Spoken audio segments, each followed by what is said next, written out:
Hi friends, welcome to our channel INB jobs info. Friends, చాలామంది ఇప్పుడు మనకి AP వైద్య ఆరోగ్య శాఖలో ఖాళీల భర్తీకి సంబంధించినటువంటివి నోటిఫికేషన్స్ అనేవి రిలీజ్ అవుతున్నప్పుడు ఎక్కువ మంది వెయిట్ చేసేటువంటి జాబ్స్ ఏవైనా ఉన్నాయంటే ఎంఎన్ఓ ఎఫ్ఎన్ఓ ఉద్యోగాలు, వీటితో పాటుగా డేటా ఎంట్రీ జాబ్స్ కోసం వెయిట్ చేస్తున్నారు. అయితే కొన్ని జిల్లాల్లో ఎంఎన్ఓ ఎఫ్ఎన్ఓ ఉద్యోగాలకు సంబంధించినటువంటి నోటిఫికేషన్స్ అయితే రిలీజ్ చేశారు. అంటే ఆల్రెడీ ఏ నోటిఫికేషన్ అయితే రిలీజ్ చేశారో అందులోనే మెన్షన్ చేయడం జరిగింది. కొన్ని జిల్లాల్లో ఈ వేకెన్సీస్ అయితే లేవు. అయితే ఎక్కువ మంది డేటా ఎంట్రీ ఆపరేటర్కి సంబంధించినటువంటి నోటిఫికేషన్ వస్తే ఖచ్చితంగా చెప్పండి అని రిక్వెస్ట్ చేయడం జరిగింది. నేను చెప్తాను అని చెప్పాను. ఆల్రెడీ నిన్న ఒక వీడియోలో అయితే చెప్పడం జరిగింది. మనకి ఈ రెండవ నోటిఫికేషన్ అనేది రిలీజ్ చేస్తున్నారు ప్రతి జిల్లాలో కూడా. అది ఆంధ్రప్రదేశ్ వైద్య విధాన పరిషత్ నుంచి రిలీజ్ చేస్తున్నారు. అందులో మనకి వేకెన్సీస్ ఉన్నట్లయితే అక్కడ అందులో యాడ్ చేసి మనకి రిక్రూట్మెంట్ అనేది చేస్తున్నారని, ప్రజెంట్ మనకు వచ్చినటువంటి నోటిఫికేషన్స్లో ప్రజెంట్ ఆ జాబ్స్ అయితే మనకు కనిపిస్తున్నాయి. వీటితో పాటుగా ఇతర పోస్టులు ఏవైతే ఉన్నాయో ఈ వైద్య ఆరోగ్య శాఖలో భర్తీ చేసేవి, అంటే lab technician, staff nurse, pharmacist ఉద్యోగాలతో పాటుగా radiographer, theatre assistant, nursing orderlies, బయోస్టాటిస్టిషియన్తో పాటుగా ఇతర ఉద్యోగాలు కూడా ఈ నోటిఫికేషన్ ద్వారా మనకి రిలీజ్ చేస్తున్నారు. ప్రస్తుతం మనకి 2 జిల్లాల నుంచి నోటిఫికేషన్స్ అయితే ఇలా డేటా ఎంట్రీ ఆపరేటర్ ఉద్యోగాలతో రావడం జరిగింది. దీనికి నాన్ లోకల్ అభ్యర్థులు కూడా అప్లై చేసుకోవచ్చు, అంటే ఇతర జిల్లాల నుంచి కూడా అప్లై చేసుకోవచ్చు. వాటన్నింటి యొక్క డీటెయిల్స్ అనేవి నేను చెప్తాను. క్వాలిఫికేషన్ ఏంటి అన్నీ కూడా వీడియోని స్కిప్ చేయకుండా ఎండ్ వరకు కూడా చూడండి. ఇంతవరకు మన ఛానల్ని సబ్స్క్రైబ్ చేసుకోకపోతే లేటెస్ట్ అప్డేట్స్ కోసం మన ఛానల్ని సబ్స్క్రైబ్ చేసుకొని పక్కన వచ్చే బెల్ ఐకాన్ని యాక్టివేట్ చేసుకోండి. వీడియోని లైక్ చేసి సపోర్ట్ చేయండి. మీకు ఏవైనా అప్డేట్స్ వచ్చినట్లయితే అందిస్తూ ఉంటాను. ఫ్రెండ్స్, మనం ఫస్ట్గా చూసుకున్నట్లయితే మొదటిగా రిక్రూట్మెంట్ నోటిఫికేషన్ అనేది ఈస్ట్ గోదావరి డిస్ట్రిక్ట్లో రిలీజ్ చేశారు. ఆల్రెడీ కొన్ని జిల్లాల్లో, అంటే శ్రీకాకుళం జిల్లాలో రిలీజ్ చేశారు, కానీ అక్కడ డేటా ఎంట్రీ ఆపరేటర్ జాబ్స్ అనేవి మెన్షన్ చేయలేదు. వీటితో పాటుగా మనకి చిత్తూరు, కర్నూలు అనుకుంటా ఆ 2 డిస్ట్రిక్ట్లో కూడా మనకి ఈ ఏపీవీవీపీ నుంచి నోటిఫికేషన్స్ అయితే రిలీజ్ చేయడం జరిగింది. అయితే అక్కడ కూడా మెన్షన్ చేయలేదు. అయితే ఇప్పుడు మనకి ఈస్ట్ గోదావరి, వెస్ట్ గోదావరి డిస్ట్రిక్ట్స్లో ఈ పోస్టులు అయితే మెన్షన్ చేయడం జరిగింది. వాటి యొక్క డీటెయిల్స్తో పాటు క్వాలిఫికేషన్స్ కూడా మనం ఇప్పుడు చూద్దాం. శాలరీస్ కూడా ఇక్కడ మనకి మెన్షన్ చేయడం జరిగింది. ముందుగా చూసుకున్నట్లయితే మనకి ఈస్ట్ గోదావరి జిల్లాలో ఈ ఆంధ్రప్రదేశ్ వైద్య విధాన పరిషత్ నుండి వచ్చినటువంటి నోటిఫికేషన్లో స్టాఫ్ నర్స్ పోస్టులు అనేవి 59 ఉన్నాయి. అదేవిధంగా ఫార్మసిస్ట్ గ్రేడ్ 2 పోస్టులు అనేవి 10 ఉన్నాయి. స్టాఫ్ నర్స్ ఉద్యోగాలకి 34,000 రూపాయల శాలరీ, ఫార్మసిస్ట్ గ్రేడ్ 2 ఉద్యోగాలకి 28,000 రూపాయల శాలరీ, ల్యాబ్ టెక్నీషియన్ పోస్ట్ అనేది ఒకటి ఉంది, దీనికి 28,000 రూపాయల శాలరీ. ఈ 3 కూడా మనకి కాంట్రాక్ట్ బేసిస్ విధానంలో భర్తీ చేస్తున్నారు. అది మొదటి నోటిఫికేషన్ అవనివ్వండి, రెండవ నోటిఫికేషన్ అవనివ్వండి, సేమ్ ఇదే విధంగా శాలరీ ఉంటుంది. అదేవిధంగా మనకి మోడ్ ఆఫ్ అపాయింట్మెంట్ అనేది కూడా కాంట్రాక్ట్ బేసిస్ విధానంలోనే ఉంటుంది. నెక్స్ట్ రేడియోగ్రాఫర్ పోస్టులు అనేవి 3 ఉన్నాయి. ఇది 17,500 రూపాయల శాలరీ. బయోస్టాటిస్టిషియన్ పోస్ట్ అనేది ఒకటి ఉంది, దీనికి 17,500 రూపాయల శాలరీ. రిఫ్రాక్షన్ అసిస్టెంట్ అనేది ఒక పోస్ట్ ఉంది, దానికి 17,500 రూపాయల శాలరీ. డేటా ఎంట్రీ ఆపరేటర్ ఉద్యోగాలు అనేవి 31 ఉన్నాయి, 15,000 రూపాయల శాలరీ. థియేటర్ అసిస్టెంట్ ఉద్యోగాలు 3 ఉన్నాయి, 12,000 రూపాయల శాలరీ. నర్సింగ్ ఆర్డర్లైస్ అనే జాబ్స్ అనేవి 52 ఉన్నాయి, వీటికి 12,000 రూపాయల శాలరీ. ఇప్పుడు నేను ఏవైతే చెప్పానో వీటన్నింటినీ కూడా మనకి అవుట్ సోర్సింగ్ విధానంలో భర్తీ చేస్తున్నారు. అయితే మీ అందరికీ కూడా కావాల్సింది, అంటే ఎక్కువ మంది ఎక్స్పెక్ట్ చేసేది ఏంటంటే మనకి ఇక్కడ డేటా ఎంట్రీ జాబ్స్ అండి. ఇవి 31 ఉన్నాయి, 15,000 రూపాయల శాలరీ అయితే ఇస్తారు. మీరు ఇంట్రెస్ట్ ఉన్నట్లయితే ఇతర జిల్లాల వాళ్ళు కూడా ఈ జాబ్స్కి అప్లై చేసుకోవచ్చు. ఎందుకంటే మనకి 80% జాబ్స్ అనేవి లోకల్ క్యాండిడేట్స్కి ఉంటాయి, 20% జాబ్స్ అనేవి ఓపెన్లో ఉంచుతారు. వాటికి ఎవరైనా సరే ఎలిజిబుల్ అవుతారు. ఎందుకంటే దీని క్వాలిఫికేషన్ కూడా డిగ్రీ అనేది మెన్షన్ చేయడం జరిగింది. వాటి యొక్క డీటెయిల్స్ కూడా మీకు ఇప్పుడు చూపించడం జరుగుతుంది. కింద మనం చూసుకున్నట్లయితే ఇది మనకి ఆంధ్రప్రదేశ్ వైద్య విధాన పరిషత్ నుంచి అయితే రావడం జరిగింది. ఈ పోస్టులకు సంబంధించినటువంటి ఎడ్యుకేషన్ క్వాలిఫికేషన్స్ అయితే మనం ఇప్పుడు చూద్దాం. స్టాఫ్ నర్స్ ఉద్యోగాలకి మీ అందరికీ తెలిసిందే, జిఎన్ఎం లేదా బీఎస్సీ నర్సింగ్ కోర్స్ ఎవరైతే చేస్తారో వాళ్ళు అప్లై చేసుకోవచ్చు. ఏపీ నర్సింగ్ కౌన్సిల్లో తప్పనిసరిగా రిజిస్ట్రేషన్ అనేది చేసి ఉండాలి. ఫార్మసిస్ట్ గ్రేడ్ 2 పోస్టులకి అయితే మనకి డిఫార్మసీ, బీఫార్మసీ, ఎంఫార్మసీ ఎవరైతే చేస్తారో వాళ్ళు కూడా అప్లై చేసుకోవచ్చు. ఏపీ ఫార్మసీ కౌన్సిల్లో తప్పనిసరిగా రిజిస్ట్రేషన్ అనేది చేసుకోవాలి. అప్ టు డేట్ రెన్యువల్ కూడా ఉండాలి. దీంతో పాటుగా ల్యాబ్ టెక్నీషియన్ పోస్టులు కూడా ఉన్నాయి. దీనికి మనకి క్వాలిఫికేషన్ ఏంటంటే ఇంటర్మీడియట్తో పాటుగా డిఎంఎల్టీ కోర్స్ ఎవరైతే చేస్తారో వాళ్ళు కానీ ఇంటర్మీడియట్ వొకేషనల్ కోర్సులో 1 year అప్రెంటిస్ అనేది చేయాలి ఈ డిఎంఎల్టీ కోర్సులో. దీంతో పాటుగా బీఎస్సీ ఎంఎల్టీ అనే కోర్స్ అనేది చేసినా సరే అప్లై చేసుకోవచ్చు. ఏపీ ఫార్మసీ పారామెడికల్ కోర్సులో తప్పనిసరిగా రిజిస్ట్రేషన్ అనేది అవసరం. రేడియోగ్రాఫర్ పోస్టులకు కూడా ఇంటర్మీడియట్ అనేది కంప్లీట్ చేసిన తర్వాత సిఆర్ఏ సర్టిఫికేట్ అనేది ఉంటుంది. Must be registered in AP paramedical board అంటే సిఆర్ఏ సర్టిఫికేట్ అనేది ఒకటి ఉంటుంది. దాన్ని ఎవరైతే కంప్లీట్ చేసి ఉంటారో ఆ కోర్స్ని వాళ్ళు అప్లై చేసుకోవచ్చు. ఇక్కడ బయోస్టాటిస్టిషియన్ పోస్టులు చూడండి, మనకి బీఏలో మ్యాథ్స్ ఎవరైనా చేస్తున్నట్లయితే వాళ్ళు అప్లై చేసుకోవచ్చు, లేదా బీఏలో ఎకనామిక్స్ చేసిన వాళ్ళు కూడా అప్లై చేసుకోవచ్చు, లేదా బీఎస్సీలో మ్యాథ్స్తో పాటుగా స్టాటిస్టిక్స్ సబ్జెక్ట్ ఎవరికైనా ఉన్నట్లయితే వాళ్ళు కూడా అప్లై చేసుకోవచ్చు. దీంతో పాటుగా BSc statistics of the any recognised university అంటే బీఎస్సీ స్టాటిస్టిక్స్ ఎవరైతే చేస్తారో వాళ్ళు కూడా అప్లై చేసుకోవచ్చు. రిఫ్లెక్షనాలిస్ట్ కూడా మనకి ఇంటర్మీడియట్తో మనకి ఇక్కడ చెప్పడం జరిగింది. అయితే must have undergone training for a period of 2 years as a reflectionist అంటే ఈ 2 years reflectionist optician in the school of optometry అనేది ఇవ్వడం జరిగింది కోర్సు. ఇది సరోజినీ దేవి ఐ హాస్పిటల్ హైదరాబాద్లో ఉంది. దీంతో పాటుగా ఇన్స్టిట్యూట్ ఆఫ్ ఆప్థమాలజీ హైదరాబాద్లో అయితే మనకి ప్రొవైడ్ చేస్తున్నారు. సో ఈ కోర్స్ ఎవరైతే చేశారో వాళ్ళు కూడా అప్లై చేసుకోవచ్చు. ఇక డేటా ఎంట్రీ ఆపరేటర్ ఉద్యోగాలు చూసుకున్నట్లయితే మనకి పీజీడీసీఏ కోర్స్ అనేది చేయాలి. మనకి డిగ్రీతో పాటుగా పీజీడీసీఏ కోర్స్ అనేది చేసేస్తే మీరు ఖచ్చితంగా అప్లై చేసుకోవచ్చు.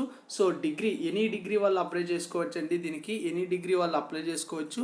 Any degree plus PGDCA course ఉన్నట్లయితే మీరు ఖచ్చితంగా అప్లై చేసుకోవచ్చు. దీంతో పాటుగా మీ దగ్గర ఎక్స్పీరియన్స్ సర్టిఫికేట్ ఉన్నట్లయితే అది కూడా మనకి అడుగుతున్నారు. సో థియేటర్ అసిస్టెంట్ చూసుకున్నట్లయితే ఎస్ఎస్సితో పాటుగా మనకి ఫస్ట్ ఎయిడ్ సర్టిఫికేట్ అనేది ఉండాలి.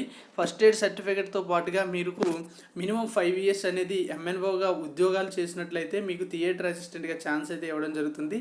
నర్సింగ్ ఆర్డర్లెస్కి ఎస్ఎస్సితో పాటుగా ఫస్ట్ ఎయిడ్ సర్టిఫికేట్ అనేది ఉన్నట్లయితే వాళ్ళు కూడా అప్లై చేసుకోవచ్చు. ఇంకా చూసుకున్నట్లయితే ఏజ్కి సంబంధించినటువంటి ఎలిజిబిలిటీ డీటెయిల్స్ 42 years వరకు కూడా ఏజ్ అనేది ఇవ్వడం జరిగింది ఓసీ క్యాండిడేట్స్కి. అదేవిధంగా ఎస్సీ ఎస్టీ వాళ్ళకైతే 47 వరకు కూడా ఏజ్ రిలాక్సేషన్ అనేది ఉంటుంది. ఎన్సీసీ క్యాండిడేట్స్ ఉంటే వాళ్ళకి 3 years ఏజ్ రిలాక్సేషన్ అయితే ఇస్తారు. అంటే 42 + 3 అనమాట 45. ఎక్స్ సర్వీస్ మ్యాన్ కూడా మనకి 3 years అయితే ఏజ్ రిలాక్సేషన్ అయితే ఇవ్వడం జరిగింది. ఫిజికల్లీ హ్యాండిక్యాప్డ్ పర్సన్స్ ఎవరైనా ఉన్నట్లయితే వాళ్ళకి 10 years వరకు కూడా ఏజ్ రిలాక్సేషన్ అయితే ఉంటుంది. దీంతో పాటుగా మనం చూసుకున్నట్లయితే మనకు సెలక్షన్ ప్రాసెస్ అంతా కూడా ఎటువంటి ఎగ్జామ్ కూడా ఉండకుండా మెరిట్ బేస్ మీద మనకి ఈ సెలక్షన్ అయితే చేస్తారు. రూల్ ఆఫ్ రిజర్వేషన్కి అనుగుణంగా ఎవరైతే అప్లై చేసుకోవాలనుకుంటున్న వాళ్ళు district coordinator of hospital services east Godavari జిల్లాలో మనం అప్లై చేసుకోవాల్సి ఉంటుంది. మనకి 7వ నెల 6వ తేదీ వరకు కూడా చివరి తేదీ అయితే ఇవ్వడం అయింది. సాయంత్రం 5 గంటల్లోపు మీరు అప్లై చేసుకోవాల్సి ఉంటుంది. సో మనకి తక్కువ టైం ఉందని చెప్పవచ్చు. సో ఎవరైతే ఇంట్రెస్టెడ్ క్యాండిడేట్స్ ఉన్నారో అప్లై చేసుకోండి. Self attested copies of the following certificates shall be enclosed along with the application form. అంటే సెల్ఫ్ అటెస్టేషన్ అంటే మీ యొక్క సైన్ అనేది మీరు ఏ జిరాక్స్ అయితే అటాచ్ చేస్తున్నారో అప్లికేషన్ ఫామ్కి వాటి మీద సైన్ చేయాల్సి ఉంటుంది. దీనికి కావాల్సినటువంటి సర్టిఫికేట్స్ చూసుకున్నట్లయితే date of birth certificate, intermediate మరియు degree certificates, qualification examination pass certificate, academic and technical అంటే మీకు ఏ ఉద్యోగాలకైతే అప్లై చేస్తున్నారో దానికి సంబంధించినటువంటి సర్టిఫికేట్ అనేది యాడ్ చేయాలి. మార్క్స్ మెమోస్ కూడా మీరు యాడ్ చేయాలి. దీంతో పాటుగా మీకు registration certificate of respective councils అంటే AP paramedical board, AP pharmacy కౌన్సిల్లో రిజిస్ట్రేషన్ అనేది తప్పనిసరి. ఎవరికి అంటే నర్సింగ్ జాబ్స్కి, ల్యాబ్ టెక్నీషియన్ జాబ్స్కి. దీంతో పాటుగా మీరు ఆ ఫార్మసిస్ట్ జాబ్స్ కూడా అప్లై చేసినట్లయితే అటాచ్ చేయాలి. మిగతా పోస్టులకి అయితే ఇవి అవసరం లేదు కదా. నెక్స్ట్ చూసుకున్నట్లయితే లేటెస్ట్ క్యాస్ట్ సర్టిఫికేట్ అనేది అడుగుతున్నారు. కొన్ని జిల్లాల్లో అయితే మనకి 6 నెలల వరకు కూడా లేటెస్ట్ అనేది అంటున్నారు. సో మీరు అది చూసుకోండి. లేకపోయినట్లయితే మీరు గ్రామ సచివాలయంలో అప్లై చేసుకోవచ్చు. స్టడీ సర్టిఫికేట్ అనేవి 4th నుంచి 10th క్లాస్ వరకు కూడా ఉండాలి. పిహెచ్ సర్టిఫికేట్ ఉంటే యాడ్ చేసుకోవాలి. దీంతో పాటుగా ఎక్స్ సర్వీస్ మ్యాన్ సర్టిఫికేట్ ఉంటే అది కూడా యాడ్ చేసుకోవాలి. కాంట్రాక్ట్ లేదా అవుట్సోర్సింగ్ విధానంలో మీరు ఇదివరకే పనిచేసినట్లయితే అది కూడా యాడ్ చేసుకున్నట్లయితే మీకు వెయిటేజ్ అనేది ఇవ్వడం జరుగుతుంది. దీనికి సంబంధించినటువంటి మరిన్ని డీటెయిల్స్ మనం చూసుకున్నట్లయితే ఇక్కడ ఈ విధంగా క్లియర్గా ఇంతే మెన్షన్ చేశారు. సో దీనికి సంబంధించి మనం చూసుకున్నట్లయితే ఈ నోటిఫికేషన్ ఎవరైతే అప్లై చేసుకుంటున్నారో వాళ్ళు దరఖాస్తుని అనేది జతపరచవలసినటువంటి పత్రాలన్నీ కూడా జతపరిచి నోటిఫికేషన్లో ఇచ్చిన విధంగా జతపరిచిన తర్వాత మొత్తం దరఖాస్తును కూడా తమ ఇంటి వద్దే తయారు చేసుకుని జిల్లా వైద్య సేవల సమన్వయాధికారి రాజమహేంద్రవరం కార్యాలయంలో ఏర్పాటు చేసినటువంటి బాక్స్ అనేది ఒకటి ఉంటుందంట. అక్కడ అందులో వెళ్ళి వేసేయడమే. ఎవరికి కూడా మీరు చూపించాల్సినటువంటి అవసరం లేదు. అంతా కూడా చేసి దాన్ని ఒక ఫోల్డర్లో పెట్టేసి క్లోజ్ చేసి పెట్టేయాల్సి ఉంటుంది. సో ఈ విధంగా మనకి ఎన్వలప్ అనేది ఉంటుంది కదా, అందులో వేయాలి. ఇక వెస్ట్ గోదావరికి సంబంధించిన డీటెయిల్స్ అయితే చూద్దాం. ఫ్రెండ్స్, ఇక్కడ చూసుకున్నట్లయితే మనకి వెస్ట్ గోదావరిలో కూడా సేమ్ నోటిఫికేషన్ అయితే రిలీజ్ చేయడం జరిగింది.